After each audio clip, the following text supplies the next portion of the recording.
Nako, eto mga sangkay, hindi po ito magugustuhan ngayon ng mga taga-Iglesia ni Cristo.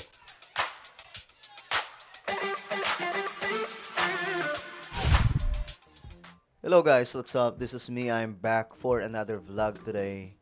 So ayun nga po mga sangkay, tingnan po natin itong kumakalat na isang video na hindi po magugustuhan ito ng mga taga-Iglesia. Kasi nga po, dito sinisira ng mga DDS yung mga taga-Iglesia ni Cristo. Okay, pag-usapan po natin ito mga sangkay. Anyway, bago tayo mag-umpisa, sa mga hindi pa po dyan nakakapag-subscribe, tayo po ay road to 2 million subscribers na. Ayan po, 1.59M na po tayo.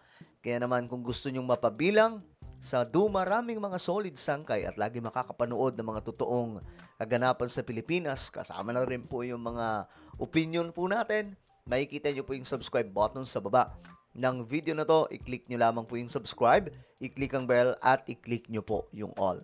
Sa mga nanonood naman po sa Facebook, syempre, i-follow nyo po yung ating Facebook page. Alright guys, ito nga po ang nangyari. Tingnan po natin. Ito kasi ang video na to, kalat na kalat. Na kung saan, actually, hindi lamang po itong taong to ang gumagawa ng ganitong klaseng ingay.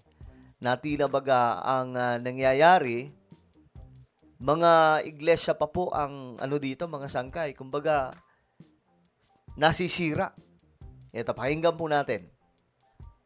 Nagpaalam siya sa pamunuan ng Ito ay patungkol po kay Amy Marcos na tinutukoy po ng taong ito, isa pong DDS. At hindi lamang po siya mga sangkay, kahit nga po itong ibang mga DDS, ito rin po yung kanilang komento. So madaling sabi, sinisira nila yung Iglesia ni Cristo. Nung nagsalita ito, si Amy Marcos, di ba nga po ang nangyari? Pagkatapos magsalita ni Amy Marcos, anong ganap? Pinahinto ang rally.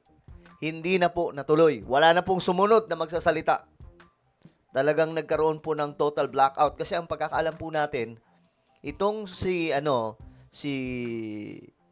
Ka Eduardo Manalo ay dumating. Tapos mga sangkay, galit na galit di umano at muntikan pa nga pong walisin yung iba pang mga opisyal sa mga taga-iglesia. Ngayon, mga sangkay, ito, pakinggan po natin. So nagpaalam siya sa pamunuan ng iglesia, nasasabihin niya lahat yon. Alam na, oo. Kasi nag-negotiate. Bibigyan ka ba namin ng panahon magsalita? Saan ka ilalagay sa programa? Pinag-uusapan naman po ni Senadora at ng organizers ng rally na hanggang sa ikalawang araw, yun pa rin naman po ang ipananawagan ng rally. Justice, accountability, transparency, at peace. Labas sa pinag-usapan ang sinabi ni Senadora. Labas sa pinag-usapan ang sinabi ni Senadora. Labas sa pinag-usapan ang sinabi ni Senadora. Okay, balikan po natin. So malinaw mga sangkay, itong nasa baba ng video, ito po ay opisyal, tagapagsalita ng iglesia. Ngayon mga sangkay, tingnan po ninyo, itong taong ito, sinasabi po niya na alam ng Iglesia ni Cristo ang isisiwalat ni Amy Marcos doon, yung paninira na gagawin niya. O, pakinggan po ninyo ang sinabi niya. Nagpaalam siya sa pamunuan ng iglesia, nasasabihin niya lahat yon. Nagpaalam daw si Amy Marcos sa pamunuan ng iglesia, nasasabihin niya lahat ng yon. Ang ibig sabihin, alam ng INC yung buong statement na gagawin ni Amy Marcos. Sabi po nitong, ito yung tanong ni Corina Sanchez. Ito yung sagot mga sangkay. Alam na, oo. Kasi nag-negotiate. Bibigyan ka ba alam, oo. Kasi nag-negotiate. Sabi po niya. namin ng panahon magsalita? Sa madaling sabi, Madam, sinasabi nyo ba na sinungaling ang mga taga-iglesia? Sinasabi nyo ba mga DDS na sinungaling yung mga taga-iglesia? O, ulitin po natin. Sabi po niya dito, diba? Bibigyan ka ba namin oo. Kasi nag-negotiate. Bibigyan ka ba namin ng ng panahon magsalita. Ayan, mga sangkay. Huli! Ano kaya masasabi dito ng mga taga-iglesia, no?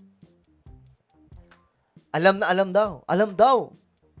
Kayong mga taga-iglesia, sabi po ng mga DDS, alam daw po ninyo yung sasabihin ni Senadora Amy Marcos, yung paninira na gagawin sa kanyang kapatid. Totoo ba yan? Saan ka ilalagay sa programa?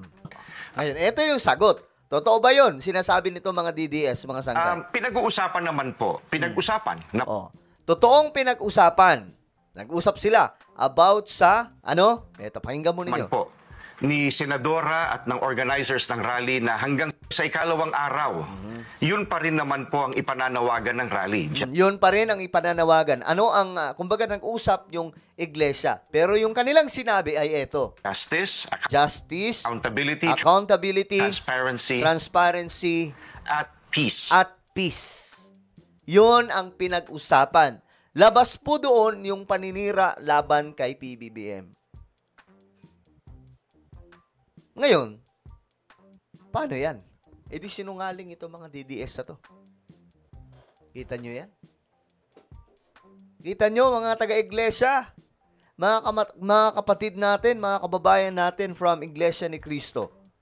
Sagutin nyo itong sinasabi ng mga DDS. Na kayo daw ay nagpahintulot kay Amy Marcos na magsalita ng ganon. Sinisiraan kayo ng mga DDS Kita nyo, ginagawang sinungaling ang inyong pamunuan. Ginagawa kayong masama nitong mga ito. Ito, sagot mga sanggay. Pakinggan mo ninyo. Ito yung babasag sa sinabi nitong DDS na ito. Labas sa pinag-usapan yung ang sinabi ni Senadora. Ang sinabi ni Senadora. Labas sa pinag-usapan ang sinabi ni Senadora. Baka hindi nyo narinig. Ulitin natin. Labas sa pinag-usapan ang sinabi ni Senadora. Labas sa pinag-usapan ang sinabi ni Senadora. Isa pa. Baka hindi nyo ulit narinig. Labas sa pinag-usapan ang sinabi ni Senadora. Huli ka, boy.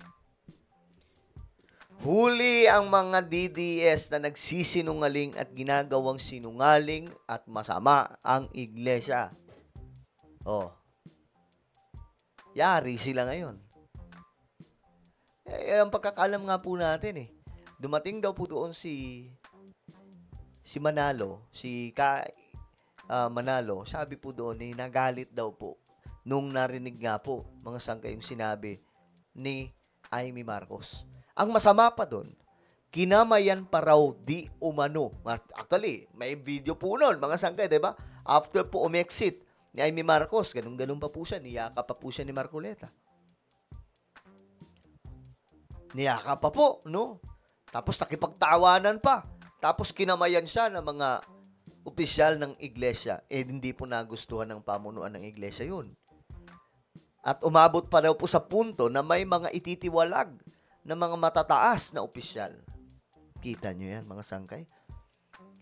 Kasi para ang dating, tinutolerate nitong mga ito ang sinabi ni Amy Marcos. Diba, mga sangkay?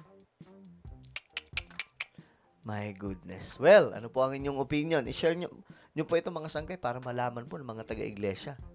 Kasi itong mga DDS, expert po sila sa pagsisinungaling Kita nyo yan? Mga sangkay, kung paano po nila sinisira yung iglesia ni Cristo. Para lang kunwari, panig na panig yung iglesia sa trip nila na pabagsakin si PBBM. Ito ang kanilang mga sinasabi. Diba? Nakakahiya kayo, boy. Well, ano po ang inyong opinion? Comment down below. Meron po tayong YouTube channel, Sangkay Revelation. Hanapin nyo po ito ngayon sa YouTube. Kapag nakita nyo na, i-click nyo po yung subscribe, i-click ang bell, at i-click nyo po yung all. Ako na po ay magpapaalam. Mag-iingat pong lahat. God bless everyone.